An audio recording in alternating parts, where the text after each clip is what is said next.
Hello mga kalaro, tara, laro tayo. And we are here at Mega Mall again. We are invited sa another Christmas toy fair ng Toy Kingdom. Ayan, Christmas. Iwo-walk through namin kayo sa loob. Titingnan natin kung ano yung mga collectibles na pwede natin makita ngayong toy fair nila for 2025. So tara! Ito, tiga ano to? Tig 350. So may bukas na ito, ganito itsura niya. Shinshan 400. Ito ang dami ng mga Kuromi 19. Ito Hello Kitty. Ito yung mga variation niya. Isang box na yan. Sanrio characters. Meron din ng mga monsters. Mukhang Thailand version, no? Meron Stitch sa taas. Emma. Meron din Disney. Ito pa iba at 50 off. Shinshan.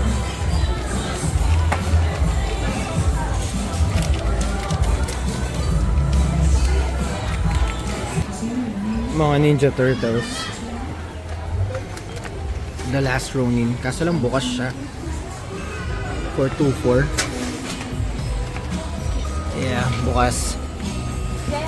Meron din ng mga Warhammer. So, nasa 3,000 to. And this one is 1,800. Ito naman 3,000. The rest, 3,000. Pero may mga 2,000 dito. Tapos yung mga cheaper version, 1,400. So, mga naka 50 off sila.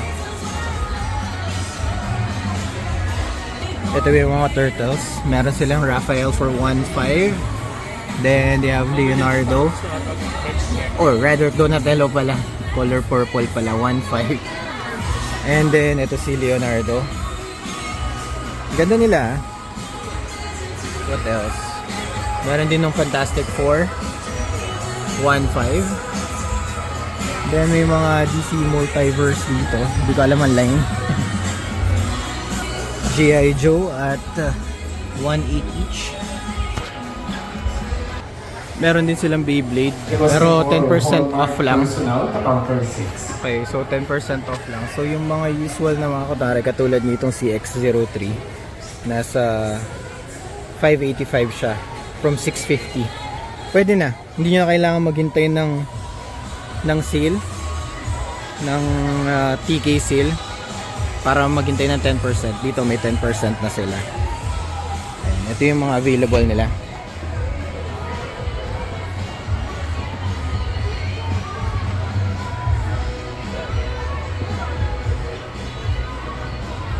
Another shot dito sa baba. Going pataas para lang makita niyo yung available nila na mga Beyblade.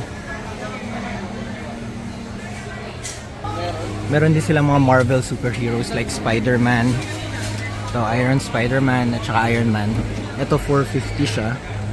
Ito naman 450 din. Then the regular Spider-Man is 450 din. Yung mga Care Bears nila 50 off.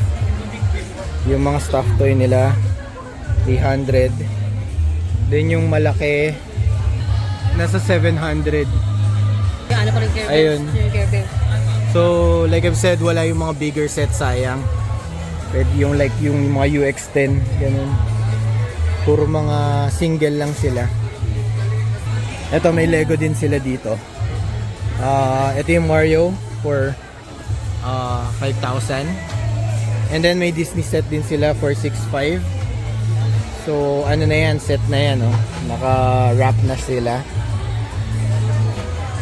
Meron din 5,500 dito. Meron din CP for 7,000. Meron din mga Funko. I think merong Funko section pero dito may naligaw. So magkano sila? Ayan, ito 200 lang. Tapos itong waffle nasa 300. Basta yata may sticker na ganito, yung mga special edition. Medyo nasa 300 pa sila. Same goes with this one, 300. Ito yung sa Target eh. Tama ba?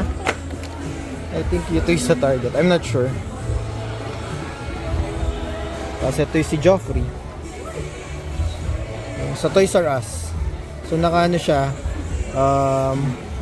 collab with Toys R Us. Prices, baliktad, 300. Ito pa, may mga toy line sila like this one, itong doors. 630. Then itong bendy, nasa 400. Yung mga water blaster nila, naka buy one take one for 200. Ayan, may mga assortment dito. May mga maliit, may malaki. Ito hindi naka buy one take one pero naka sale siya ng 150. Mas malaki siya. Meron ulit silang mga mini brands. So ito yung mga available. 300 isa. Axolotl 250. Ito 250 din.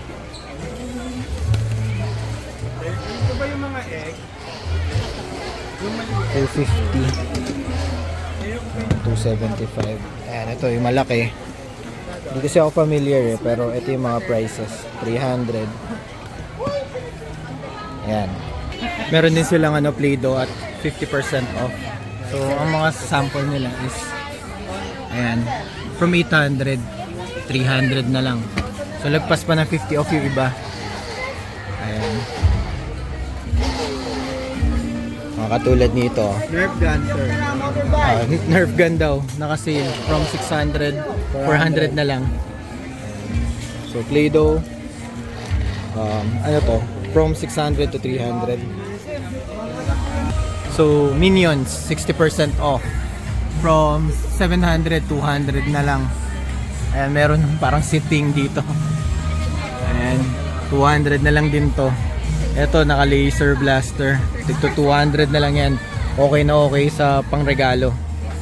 Medyo mahirap mag-video kasi tignan nyo, sobrang dami na kaagad ng tao. Isang hall lang siya, then open kaagad siya sa for everyone. So, medyo nahirapan akong mag-video.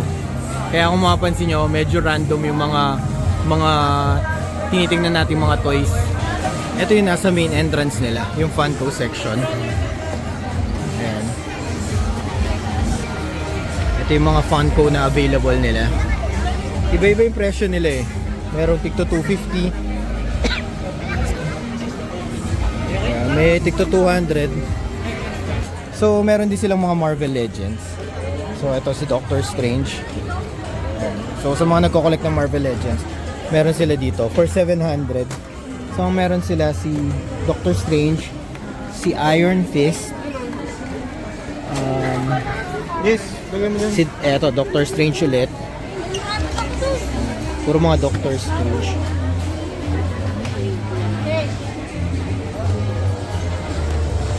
Yung mga available nila. Ito jackpot to, nakita ko lang. So si Retro Video Games. So ito hindi to random eh. Alam mo kung sino yung character. So kinuha ko na yung mga Rockman. Ito Rockman to. Mega Man. So auto dibs na to. Yun no, swerte oh. Mega Man. So ito nakauwi na tayo sa condo. Ito yung haul natin from the Toy Kingdom. Nakuha ko yung mga puro mystery minis ang mga pinunteriya ko. Sa nakita niyo sa video, 150 lang tong mga Mega Man na to. So sulit to. Kinokolekta ko to, ina-army ko talaga to noon nung original price pa nito I think nasa 500 pesos pa yata. So yun, ikikip kong sealed tong mga to. Well, itong mga to i-unbox natin sila para makita kung ano yung laman. Hindi na ako umaasa na makakuha pa ng Deku. Pero let's see kung makakuha tayo. Kasi tira na lang to last 2 na lang to. So, kinuha ko na rin sila, 150 lang to isa. And then, ang last kong kinuha ito, Ninja Turtles, si Raphael, tsaka si Krang. Sobrang nakyutan ako. O yun. Kaya binili ko. Hindi siya ganun kasulit kasi nasa pa siya 700 pesos. So, mga nasa mga 40% off siya, parang ganun. Yan. So kinuha ko pa rin kasi fan ako ni Raphael. Ang cute masyado kaya. Siya actually cute din si Krang kaya binili ko. So ito i-quick unbox natin. So, yan. Swerte. Nakuha natin si Lemillion at saka si Endeavor. Yung si Endeavor, yung mabigat, akala ko nga makukuha ko si Fat Gum eh. Ito si Fat Gum eh.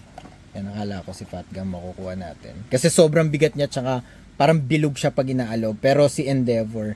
So, nung kinakapa ko nga, akala ko si yung Deco na eh. So, kinabahan ako kasi meron siyang stand na malaki. Pero anyway, okay lang. Maganda si Endeavor. Ang ganda ng details. Yan ang ganda, ang ganda ng fire effect nyo. So, sulit na yan. Sulit na yan. Tapos, yung sa magaan, nagulat ako. Akala ko si Ayo. Si Twinkle. Akala ko siya. Pero buti na lang si Lemillion. Actually, mas gusto ko pa si Lemillion more than Deku. So, kung meron kayong time, visit kayo this weekend.